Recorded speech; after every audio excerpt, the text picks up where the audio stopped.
এই রাস্তার উপর আন্দোলনকে আমরা সাফল্য মণ্ডিত করে 11 দিন লাগাতার আমরা না খেয়ে না ঘুমিয়ে আইপিএফটি আন্দোলন করেছে। কিন্তু আপনারা কখন কি করেছেন বন্ধুগণ? আমরা দেখতে পাচ্ছি 1 বছর কাছাকাছি হয়ে গেছেন।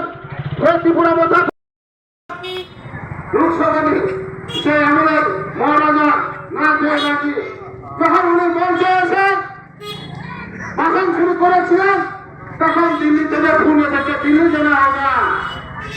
তখন কি প্রায় 7-8 দিন উনি নাকি না খেয়ে দিল্লিতে ছিলেন।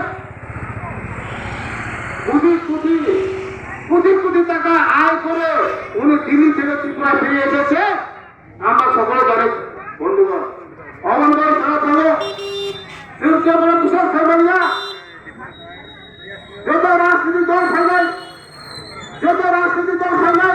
যত রাজা মহারাজা ফাইনাল, যত ছিল ভালোই চালানো দেওয়া হয়েছে অসীম রাজা অবনগর